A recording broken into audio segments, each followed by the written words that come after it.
Apple estaría dispuesto a pagar 2.000 millones de dólares para tener la transmisión global de la Fórmula 1. En el video de hoy del negocio del deporte quiero que conversemos sobre las posibles implicancias que tiene semejante oferta tanto para Apple como para la Fórmula 1. Para arrancar me parece importante que tengamos en cuenta lo que significa este número para cada compañía. Por el lado de la Fórmula 1, hoy en día ellos facturan 2.574 millones de dólares al año y el 36.5% de ese total viene por los derechos de transmisión de las carreras. Es decir, al año factura cerca de 939 millones de dólares, sumando los más de 40 acuerdos que tienen distribuidos por el mundo y también su propia plataforma de streaming F1 TV. Por lo tanto, una oferta por 2.000 millones de dólares como la que acaba de hacer Apple significaría que la Fórmula 1 de un día para el otro, o mejor dicho, cuando entre en vigencia este acuerdo, pase a facturar el doble de lo que factura actualmente. Y estamos hablando de que significaría más o menos más de un 70% de todo lo que genera la Fórmula 1 hoy en día. Entonces, por ese lado está claro que el número es muy significativo y que está dispuesto a hacer un esfuerzo muy grande para quedarse con la transmisión global de la categoría de la Fórmula 1. Por el lado de Apple, la compañía dejó claro que no le interesa ingresar en acuerdos con deportes que impliquen tener solamente la exclusividad en un país o en una región del mundo. El vicepresidente de Apple dejó en claro que la compañía es una empresa con enfoque y con llegada global, que está más que claro porque hoy en día es la empresa más grande del mundo y vende dispositivos que básicamente son consumidos a nivel global y que por lo tanto justamente buscan hacer acuerdos con deportes, como lo hicieron por ejemplo con la MLS, para tener la exclusividad de la transmisión a nivel global y que personas de cualquier parte del mundo que quieran consumir ese deporte tengan que suscribirse a su plataforma. Hoy en día el acuerdo más importante que tiene Apple a nivel deportivo es justamente con la MLS, donde paga cerca de 250 millones de dólares al año, que cuando uno lo ve en perspectiva con esta oferta de 2.000 millones de dólares para la Fórmula 1, estamos hablando de que ofertaron casi 10 veces lo que están pagando por la MLS hoy en día. Por lo tanto, de concretarse, este sería el gasto más importante para Apple en relación a los deportes. Y si bien 2.000 millones de dólares puede ser un montón de dinero para empresas como Paramount, Warner Bros. O incluso ESPN, para Apple es una suma relativamente baja, porque si lo pensamos, genera más de 100.000 millones de dólares en ganancia cada año, por lo cual estamos hablando de menos de un 2% que se destinarían a conseguir estos derechos. Y además, lo que me parece más interesante de todo y muestra una tendencia ya marcada dentro de lo que son los derechos de televisación de los deportes, hay empresas que principalmente surgen del lado de la tecnología, como puede ser justamente Apple, pero también Google con YouTube y Amazon, que están dispuestas a pagar un montón de dinero para transmitir deportes en sus plataformas de streaming, porque detrás de eso hay una lógica mucho más compleja que el simple hecho de después salir a vender una suscripción o cobrar por publicidad. Si lo piensan, lo que Apple está comprando con los derechos televisivos de la MLS y ahora potencialmente de la Fórmula 1, no es tanto después poder vender una suscripción y publicidad, que sí lo van a hacer,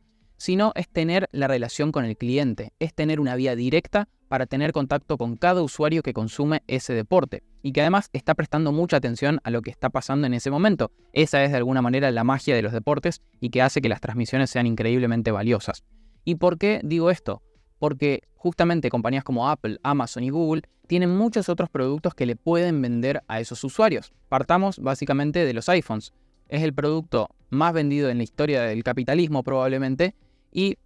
Apple lo que está comprando con los derechos televisivos de la Fórmula 1 y anteriormente de la MLS es una vía directa para poder vender sus celulares. Y obviamente empezamos por los celulares, pero después puede ser las tablets, las computadoras, los nuevos Vision Pro, es decir, cada producto nuevo que genere la compañía tiene una vía directa para ofrecérselo a esos usuarios. Por lo cual está claro por qué Apple está ofertando lo que está ofertando por los derechos de transmisión de la Fórmula 1. Ahora, si nos damos vuelta y pensamos justamente en la categoría, pensamos en la empresa de la Fórmula 1, la pregunta es, ¿tiene sentido hacer este acuerdo? ¿Tiene sentido venderle la totalidad de los derechos a Apple por una suma de 2.000 millones de dólares? Bueno, en primer lugar está clara la ventaja económica porque pasaría a cobrar básicamente el doble de lo que cobra hoy en día por esta transmisión. Si bien no es algo que vaya a pasar de la noche a la mañana porque la Fórmula 1 ya tiene muchos acuerdos firmados de acá a 2023, 2025 e incluso 2029, la idea es que justamente vaya ocurriendo en caso de que se firme el contrato, de que vaya ocurriendo a medida que van venciendo esos acuerdos previos que tenía firmada la Fórmula 1. Pero ahora hay un aspecto muy importante a tener en cuenta por la Fórmula 1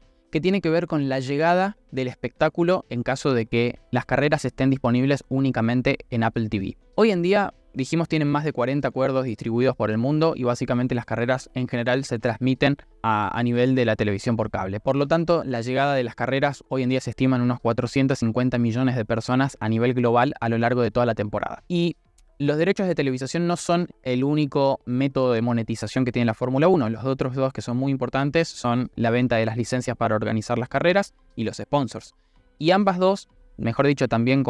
pensando en el público potencial de la Fórmula 1 en el largo plazo, dependen de cuánta gente consuma al final del día la categoría. Y si pasa a estar de manera exclusiva en una plataforma como Apple TV, en la que obviamente cada persona que quiera mirar la carrera va a tener que suscribirse ahí y ya quizás pierdas a esos usuarios o a esos fanáticos más casuales que tal vez miran la carrera porque la encuentran un domingo a la mañana en la televisión por cable, pero que no estarían dispuestos a pagar una suscripción específica por la Fórmula 1. Si perdés a todos esos usuarios, si disminuís la cantidad de fanáticos a lo largo del tiempo que tiene la categoría, más allá de que cobres más por derechos de televisación, en cierto sentido estás afectando tu negocio de largo plazo, porque al final del día los espectáculos deportivos, como son claramente la Fórmula 1, se sustentan y tienen valor en el largo plazo cuantos más fanáticos alcancen y cuanto más cercana sea la relación con esos fanáticos. Entonces, la Fórmula 1 efectivamente tiene lo que se conoce como un trade-off, es decir, tiene que elegir entre dos alternativas que por un lado está claro el beneficio económico de firmar con Apple, pasás a cobrar el doble, pero por otro lado muy probablemente menos personas miren las carreras una vez que esté únicamente disponible en Apple TV y por lo tanto hay que analizar el impacto que eso tenga en el largo plazo. Pero sin duda el hecho de que Apple se esté metiendo en la Fórmula 1 y de que esté tan interesada en gastar esa suma de dinero para tener la transmisión de la categoría, marca cómo los derechos de televisación de los eventos deportivos son cada vez más relevantes, ya no solamente para las compañías de medios, sino también para las compañías de tecnología como Apple, Amazon y Google. Así que va a ser increíblemente interesante seguir de cerca este tema en los próximos meses y potencialmente años, y en el negocio del deporte lo vamos a hacer. Así que eso fue todo por hoy. Si te gustó el video, dale me gusta, comentalo, compartilo y suscríbete al canal, y nos vemos en la próxima entrega. Un saludo.